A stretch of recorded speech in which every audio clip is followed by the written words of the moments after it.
Bora mais uma vez fazer uma análise teológica em cima de filme ruim?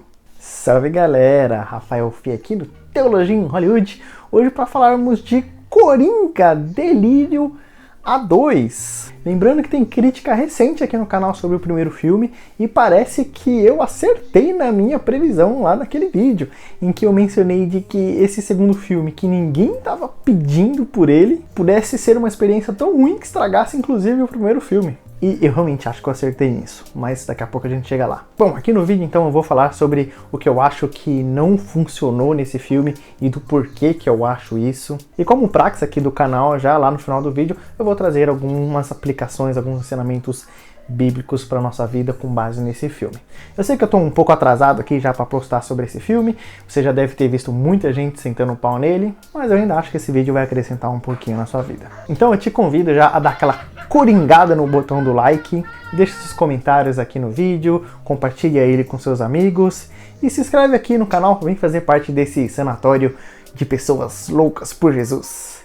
Nossa, essa piada continua sendo muito ruim. Mas chega mais comigo e bora falar de Coringa Delírio A2.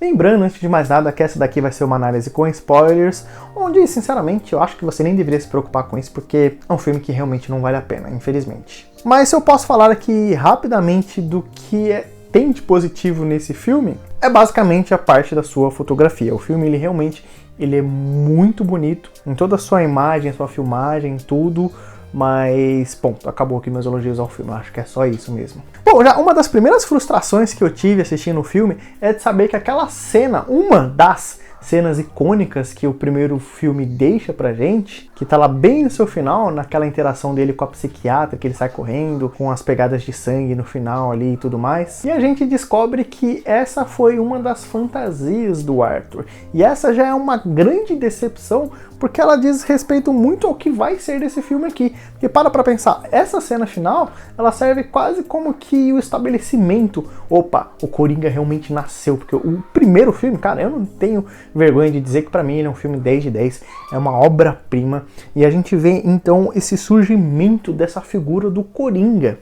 E essa cena final aqui, ela é importante porque ela, de fato, dá esse checkmate, ela estabelece de uma vez por todas, opa, o Coringa ele realmente nasceu, a criança nasceu. Toda aquela trajetória, toda aquela loucura, tudo culminou e a gente vê aqui o nascimento desse grande vilão. E aí, de repente, a gente descobre que esse evento não aconteceu. E isso é bem ilustrativo, porque não só essa cena final, que tava tudo na cabeça do Arthur, e ela não acontece, parece que todo o desenvolvimento que o personagem teve no primeiro filme também foi jogado na lata do lixo. Enquanto no primeiro filme a gente vê aquele desenvolvimento do personagem, aquele desenvolvimento que, como eu mencionei, é uma ladeira abaixo, parece que ele vai se degradando cada vez mais, se tornando nesse vilão dos mais icônicos das HQs, nessa descida à loucura. E tudo isso é jogado no lixo, porque no final o que a gente vê? Essa transformação do Coringa, do Arthur Fleck, né? Aquela pessoa frágil, fraca, temerosa, toda encurvada, e de repente ele se transforma nessa figura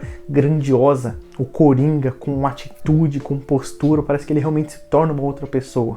E aí tudo isso é jogado no lixo, e aqui nesse segundo filme, a primeira cena é basicamente a gente voltando para a figura do Arthur e ver aquela mesma figura toda encurvada, toda frágil, toda depressiva, toda cabisbaixa. Você fala, ué, mas o que aconteceu com aquele Arthur que a gente viu no final do primeiro filme? O que aconteceu com todo aquele desenvolvimento que a gente teve no primeiro filme?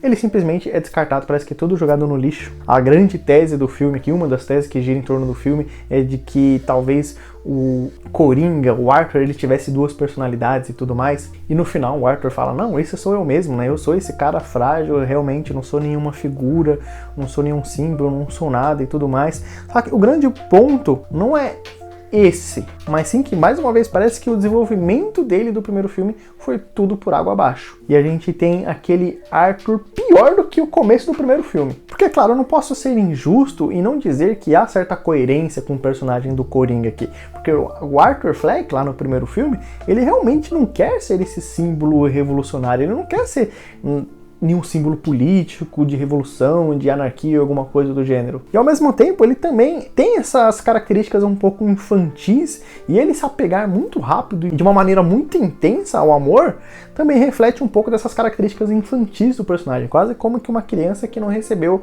amor, carinho e afeto. Então faz sentido ele se apegar tanto à Arlequina e ficar tão apegado a ela. Faz sentido, há certa coerência aqui. Mas ao mesmo tempo, como eu venho mencionando, parece que todo o desenvolvimento que o personagem teve lá no primeiro filme, ele desaparece. O filme, ele até te engana porque ele passa essa sensação constante ali de iminência. Parece que uma coisa grandiosa vai acontecer a qualquer momento. Parece que algo muito extraordinário vai acontecer.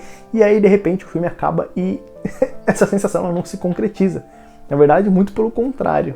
E a história aqui, é claro, ela não avança, ela não tem um propósito em si mesma, né? O meu xará, o Rafa Camargo, ele até comenta no seu vídeo que parece que esse filme é uma grande DLC. Para quem conhece o universo dos jogos, né? A DLC é quase que esse complemento do jogo. Você compra o jogo base e aí você compra a DLC que às vezes é um trechinho do jogo, um finalzinho que ficou faltando no jogo original. E aí parece que é isso, esse segundo filme, ele é quase como que um encerramento pro primeiro filme, mas parece que ao invés de ser um encerramento ali de 10, 20 minutos, eles estenderam por mais de 2 horas. Só que é uma história que ela não avança, ela fica parada, parece que ela começa em lugar nenhum. Na verdade, ela começa no final do primeiro filme, mas ela não avança para lugar nenhum. E parece que, de fato, o autor só queria dar um desfecho para essa história, só que além de ser um desfecho ruim, parece que o filme ele não se justifica em si mesmo. Então a gente fica com essa sensação bem ruim, assim, de cara, realmente ele só queria encerrar aquela história, mas encerrou mal, porque ele fez um filme de 2 horas que não deveria existir, não era necessário essas 2 horas. O filme, ele realmente parece que ele não acrescenta nada para o que já veio trabalhado no filme anterior. E a própria atuação do Joaquin Phoenix aqui, que muitas pessoas ainda têm elogiado, pra mim ela deixou muito a desejar. Não porque o ator é ruim, mas porque o enredo, o conteúdo ali do filme é tão vazio e fraco que ofusca o brilho do personagem. Até mesmo aquelas risadas icônicas que a gente tinha no primeiro filme, que era uma coisa constrangedora, que deixava a gente meio desconfortável, agoniado de certa forma, com aquele nervoso assistindo. Até essa risada ela perdeu muito do seu peso aqui no segundo filme. E aqui, é claro, se a gente pudesse pensar num caminho melhor que ajudaria bastante na experiência desse filme, a gente poderia pensar justamente numa jornada que avançaria nesse avanço da loucura do personagem. Por mais que ainda fosse chover, de certa forma, no molhado, que já aconteceu no primeiro filme, ainda assim tinha espaço para isso acontecer. Era jogar no seguro? Talvez um pouco. Mas, por exemplo, a gente poderia pegar 2 cenas muito boas que aconteceram no filme. Foram justamente onde eles estão ali num tribunal e eles estão interrogando tanto o Gary, aquele anãozinho do primeiro filme, como aquela ex-namorada imaginária. E são cenas muito boas porque elas realmente pegam o enredo do primeiro filme e elas estendem algumas pontas soltas. Como, por exemplo, a ex-namorada da imaginação dele, ela começa a falar da interação que ela tinha com a mãe do Arthur e o que ela falava do Arthur pelas costas dele quando ele não estava vendo. E realmente eram coisas muito pesadas, que você fica assim, tipo, uau, são informações novas que realmente te deixam, assim, surpresos e que causam uma fúria, uma revolta no personagem. Então a gente poderia pegar momentos como esse e trabalhar melhor esses momentos, explorar melhor esses momentos e ver como o Arthur ele ainda pode ficar mais maluco do que ele já tá. Então se o filme fosse por essa linha, cara, ia ser algo muito legal. E aí com o incremento da personagem da Arlequina ali, na ajuda dessa loucura, desse delírio a 2, cara, poderia ter sido feito uma coisa muito legal, mas não é o que acontece aqui. Como se eu posso dar um exemplo, o filme todo aqui, ele passa uma boa parte dele justamente no tribunal, com os interrogatórios, o Coringa ali, etc, etc, etc. Só que são vários momentos vazios, com um monte de falação, com aquelas músicas chatas que rolam o tempo todo e que, mais uma vez, acrescentam pouca coisa ou quase nada. Diferente, por exemplo, da série 13 Reasons Why, que a segunda temporada eu achei ela bem inferior à primeira, mas que ainda assim eu não posso deixar de elogiar a criatividade de trazer uma segunda temporada também nesse formato de eles investigando, deles interrogando ali todas as figuras que apareceram na primeira temporada e que fizeram parte desse processo ali da Hannah, se você assistiu você sabe do que eu tô falando, e que quando esses personagens eles são interrogados, a gente vê o outro lado da moeda, porque a primeira temporada a gente só vê o que a Hannah fala da perspectiva dela, e é claro que ela vai falar sempre do ponto de vista dela, mas a gente vê o ponto de vista das outras pessoas, a gente tem informações novas, a gente tem um outro lado da moeda, e isso muda bastante coisa da nossa percepção da personagem. Então a segunda temporada, por mais que eu ache ela inferior à primeira, ela acrescenta muito aquela história original, coisa que não acontece aqui no Coringa 2. E aí, respondendo a uma das críticas que algumas pessoas têm feito, é no sentido de, quem não gostou do filme é porque é um bando de tiete que gosta de serial killer, de pescotapas e coisas do gênero. Era isso que você queria, Bolsonaro? Uma menina pescotapa? E que ficaram frustrados porque descobriram que o Arthur Fleck é só o Arthur Fleck e não esse imaginário do Coringa. E deixa eu te dizer, isso é uma grande bobagem, porque o que a gente vê no primeiro filme é justamente a figura do Arthur Fleck e de como ele vai se tornando no Coringa. Então o problema não é esse, vocês queriam um Coringa e vocês viram que ele é só uma pessoa. Não é esse o ponto, porque a gente viu justamente que o Coringa, ele é um ser humano frágil, cheio de defeitos, cheio de dificuldades. A gente já viu isso no primeiro filme. Só que o ponto, a grande frustração é que o segundo filme joga fora tudo que o primeiro realizou. Esse é o grande X da questão. A Arlequina, cara, ela não tem propósito nenhum no filme, pelo menos no desfecho final ali, ela teve pouca relevância. Parece que toda a participação dela também é jogada no lixo no final do filme. Não há nenhum desenvolvimento de personagem muito interessante ou profundo aqui acontecendo.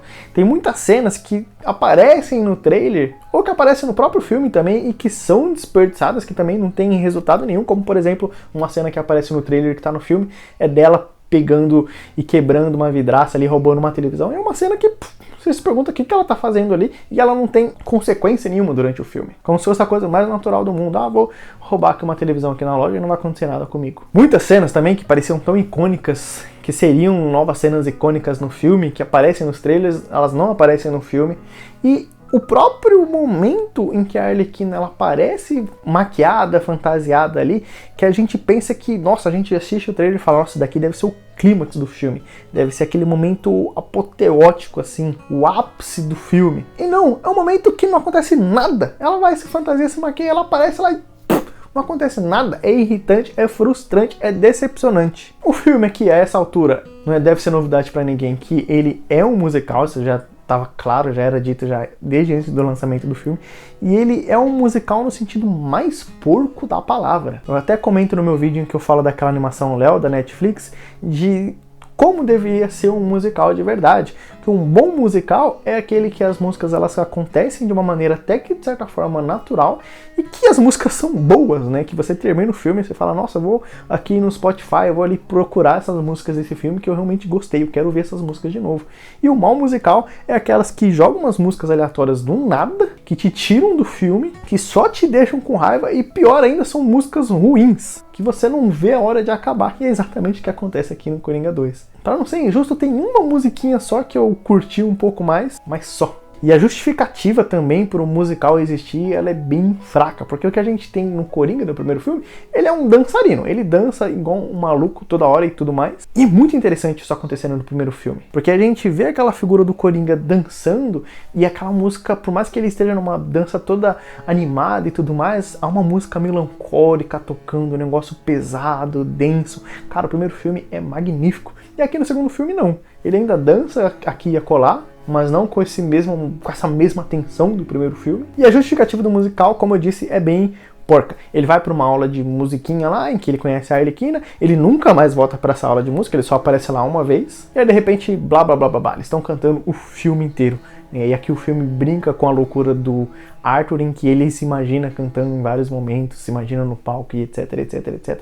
Mas de novo, é tudo muito fraco e muito ruim. E aí é claro que tem gente que vai falar assim, nossa, mas esse filme aqui ele é muito inteligente, porque ele é uma crítica à mídia, né? Ele é uma crítica a essa sociedade do espetáculo, etc, etc. Gente, isso já tinha no primeiro filme. Todas essas críticas elas já estavam presentes no primeiro filme. O segundo filme ele só tá chovendo no molhado, ele só tá repetindo os temas que já estavam presentes lá no primeiro. E eles não evoluem, eles não desenvolvem esse tema. Eles só são trabalhados de uma maneira bem porca e chata aqui mesmo. Então o filme aqui, no final das contas, ele parece ser só, mais uma vez, o filme estendendo aquela mensagem já do primeiro filme também, dessa Gotham sinistra, dessa sociedade corrompida, perversa. Só que enquanto lá no primeiro filme a gente passa na cidade mesmo, a gente vê como que é a interação entre as pessoas, aqui a gente basicamente vai ver o lado da prisão e da política, muito mais o lado da prisão, em como os carcereiros são os piores possíveis do mundo, pessoas horríveis que maltratam os presos ali, etc, etc, etc. Parece que, mais uma vez, é só uma extensão dessa mensagem, dessa crítica, dessa Gotham, essa cidade dos homens, essa cidade pecaminosa, que eu também já falei bastante no meu primeiro vídeo. E aí o filme, cara, ele é fraco, ele é decepcionante, ele até abre margem para algumas teorias aqui e acolá, e talvez algumas pessoas teorizando até pensam numa possível possibilidade de como seria trabalhado um terceiro filme, mas sinceramente, você assiste esse segundo filme e você não tem vontade nenhuma de que exista um terceiro. Deixa aqui nos comentários se você concorda comigo, se você tem vontade de assistir um terceiro filme desse. Cara, e aí um negócio engraçado é que sempre tem um espertinho que vai chamar você de burro na sua cara e que vai falar assim, não, você não entendeu o filme, você não entendeu a proposta do filme, não, porque ele tem um símbolo aqui e etc, ele tem essa crítica, essa mensagem aqui. Cara, eu acho que todo mundo entendeu a mensagem, mas ainda assim o filme, a entrega é ruim, ponto. Um exemplo bem parecido com esse, inclusive, foi de um filme da Netflix que saiu nesse final do ano, se eu não me engano, que é aquele O Mundo Depois de Nós. Cara, um filme chato que todo mundo detestou, todo mundo odiou, mas que também apareceram algumas pessoas, não, você não entendeu a mensagem do filme porque tem a rachadura na parede, localizado ali num ângulo X, que representa essa ruptura com mainstream, com essa divisão do arquétipo de Bhaskara, da hipotenusa, da representatividade, sabe? A pessoa ela tenta falar difícil ali pra mostrar como se o filme tivesse uma grande mensagem, mas cara, o ponto é, o filme é ruim.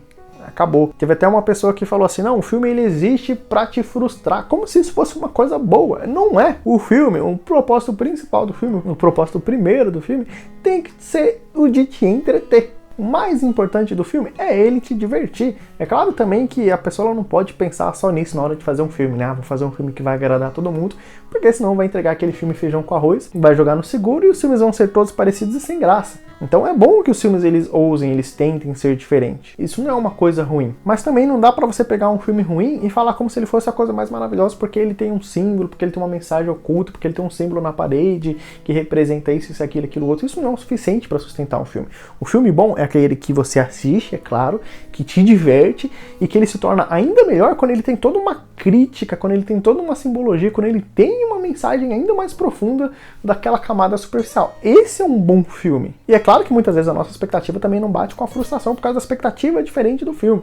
Que eu acho que eu até já comentei aqui no canal do filme A Bruxa, que foi um filme que a primeira vez que eu assisti, que eu odiei. Mas por quê? Porque eu não sabia qual que era a proposta do filme. Quando eu entendi a proposta do filme, assisti-lo de novo com outros olhos, eu consegui aproveitar muito mais. E hoje em dia ele é um dos meus filmes de terror favorito. Então tem filmes, é claro, que eles têm uma proposta diferente e a gente tem que alinhar nossas expectativas com o filme. Mas tem outros casos que o filme só é ruim mesmo. Não importa que mensagem, que símbolo que ele tente trazer ali no seu subtexto, ele vai continuar sendo ruim, porque não divertiu ninguém. Você pode até falar assim, ah, você não gostou do Coringa, que também muitas pessoas têm falado, né? Ah, você não gostou do Coringa porque você tava com muita expectativa. Muito pelo contrário, né? No meu vídeo eu até falei que eu não tava com expectativa nenhuma, eu já esperava que esse filme fosse ruim, mas eu não esperava que ele fosse tanto assim. E aí outro comentário que algumas pessoas têm feito também é, ai, as pessoas só têm considerado esse filme ruim aqui porque ele foge dos padrões de Hollywood. Cara, isso é uma grande besteira, uma grande mentira também, porque o sucesso do primeiro filme foi justamente porque ele fugiu totalmente dos padrões de Hollywood, porque ele foi bastante esse filme fora da caixa, né? Não gosto muito desse termo, mas justamente porque ele foi esse filme diferente, que inovou, que ousou em muitas suas coisas, que ele foi um filme tão incrível e fez o sucesso que fez. E o filme, ele não é uma referência direta a nenhuma HQ em específica, e mesmo assim ele é muito bom e agradou praticamente a todos. E esses filmes que tentam apostar no seguro, você pode pegar toda essa leva aí de anti-heróis que a Sony tem feito e você vê como esses filmes, todos eles são horríveis, porque justamente eles tentam apostar no seguro, porque justamente eles seguem esse padrão hollywoodiano, aquele padrão que a Marvel instituiu e tudo mais, e seguem a formulinha, e no final das contas é um filme ruim, que ninguém mais tem saco para assistir esses filmes, mesmo eles tentando apostar no seguro. E os filmes que eles ousam são justamente esses que nos atraem, que fazem a gente sair com uma sensação boa no final da sessão. Então, é claro, se eu fosse elogiar esse filme, eu elogiaria eles por causa da ousadia de tentar fazer uma coisa diferente. Mas, infelizmente, o resultado final foi ruim. Mas, é claro, eu ainda espero que eles ousem muito em outros filmes de herói, de vilões e coisas do gênero daqui pra frente. Seja um musical ou não, eles têm que realmente ousar e tentar fazer uma coisa diferente. Mas a gente tem que ser honesto também quando o filme ele falha e ele fracassa. Então chega de detonar o filme e vamos aqui para as nossas considerações, nossas aplicações teológicas. A primeira é falar basicamente dessa ideia do amor que aparece aqui no filme, onde esse delírio a dois, a gente vê o Coringa que ele é muito mais apegado à Arlequina. E aqui no filme, diferente das HQs, não é o Coringa que é esse manipulador, né? Mas é a Arlequina que manipula o Coringa, né? E a gente aprende com isso que o amor, muitas vezes, ele pode ser devastador, ele pode ser destruidor, ele pode ser manipulador, ele pode nos sufocar, ele pode nos tirar a vitalidade, ele pode nos machucar muitas vezes, porque nesse mundo quebrado que a gente vive, debaixo da maldição do pecado, mesmo esse aspecto tão positivo que vem do próprio Deus, que é o amor, ele pode se tornar uma coisa ruim, uma coisa venenosa muitas vezes. As relações humanas, mesmo em amores legítimos, existe dor, existe maldade, existe sofrimento. E o amor pode nos frustrar muitas vezes. Mesmo um amor de pai e mãe, que a gente considera em alguns círculos como uma coisa tão sagrada. Mas deixe-me te dizer, o único amor que não vai te frustrar, que não vai te deixar para baixo, é o amor de Deus que ele é o próprio amor. E ele prova, ele demonstra o seu amor para conosco, principalmente na cruz de Cristo, onde ele entregou o seu bem mais precioso, o seu único filho, o seu unigênito, para ser morto naquele madeiro em nosso lugar, para os nossos pecados. Mesmo nós não merecemos, mesmo nós sendo considerados como inimigos de Deus, mesmo nós ofendendo a Deus e dando motivo diariamente para Deus fazer justamente o oposto com os nossos pecados constantes. Mas Deus, o seu infinito amor, entrega o seu Filho e Ele nos convida para fazermos parte dessa família de amor. E esse amor que vem de Deus, Ele nos enche, Ele nos preenche, Ele nos dá significado, Ele nos dá gozo, Ele nos dá paz, Ele nos dá propósito de vida. Ele é um amor que ele não nos frustra. E por mais que a gente passe pelo sofrimento, a gente passe pelo vale da sombra da morte aqui nessa terra, o amor de Deus ele nos dá força, ele nos dá significado, ele nos dá propósito, ele nos dá graça para nós seguirmos em frente. E uma pergunta que a gente pode tentar fazer aqui mais uma vez é o Coringa um salvador, uma espécie de Messias? Esse é um dos temas que também volta aqui no segundo filme, já estava presente lá no primeiro filme, mas volta aqui para o segundo filme. Inclusive tem uma cena bem interessante em que o Coringa está passando dentro de um carro ali e os fãs alucinados estão ali do lado de fora e um deles está segurando justamente uma cruz, mostrando que como se o Coringa ele fosse essa espécie de um Messias naquele universo. E o que a gente vê no final do filme é que não. Ele não é um Messias, ele não é um Salvador, ele não é um revolucionário, ele não é nada. Inclusive o próprio Cristo, ele também frustrou muitas pessoas dessa época porque elas esperavam um tipo diferente de Salvador. Elas esperavam um Salvador político, elas esperavam alguém que fosse libertar ali os judeus do domínio de Roma e que fosse vir com um exército poderoso e acabar com todo aquele domínio injusto. Mas não é o que acontece. Jesus ele fala que o reino dele não é dessa terra e ele frustra a muitos ali naquela época, porque ele não está preocupado em atender a expectativa daquelas pessoas, mas ele veio cumprir a sua missão, ele veio derrotar o nosso inimigo, ele veio derrotar a morte, ele veio derrotar o diabo e seu exército por meio da fraqueza. Deus ele demonstra o seu poder, a sua glória, a sua majestade, a sua soberania por meio da dor, por meio da morte, por meio da humilhação de Jesus Cristo. E isso é muito incrível. E Jesus, mesmo não atendendo a expectativa daquelas outras pessoas de ser esse líder revolucionário, ainda assim, por meio da sua fraqueza, ele é capaz de mudar as coisas. Diferente do Arthur aqui, que no final do filme, eu já disse que essa análise vai ser com spoilers.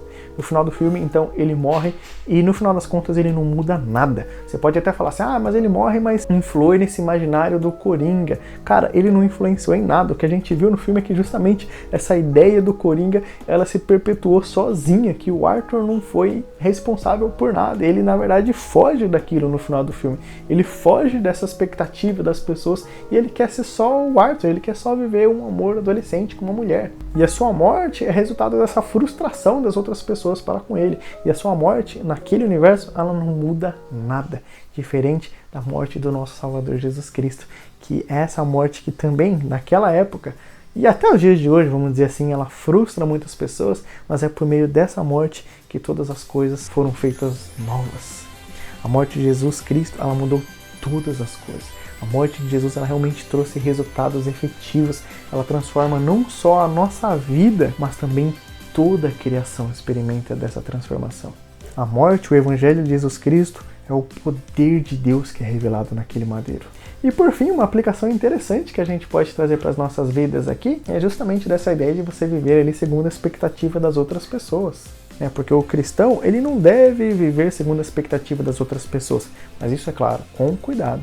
A gente deve viver uma vida segundo a palavra de Deus, e a igreja, como essa comunidade de fé, há uma certa prestação de contas da nossa vida, da nossa ética diante de Deus para com os nossos irmãos em Cristo. A nossa vida ela deve ser um exemplo para o nosso próximo. Ainda que, claro, nós sejamos pecadores e falhemos muitas vezes, com o auxílio do Espírito de Deus, a gente vive uma vida digna, que seja exemplo para os outros. De tal forma que, como Paulo, a gente possa dizer, sejam meus imitadores como eu sou de Cristo. A gente deveria falar isso com ousadia, embora a gente fale muito com isso, né? Mas, de maneira geral, a gente não deve viver segundo a expectativa dos outros, que muitas vezes não é uma expectativa bíblica, e muito pelo contrário, é uma expectativa pecaminosa, mas a gente sabendo que quando a gente não vive segundo essas expectativas, isso pode resultar e significar muitas vezes a morte. Não só no sentido metafórico, mas físico também. E isso é verdade principalmente na vida do cristão. A gente vê isso acontecendo com o Arthur ali no filme, onde ele não atende a expectativa dos outros e ele é morto por causa disso. E isso é ainda mais verdadeiro na vida do cristão,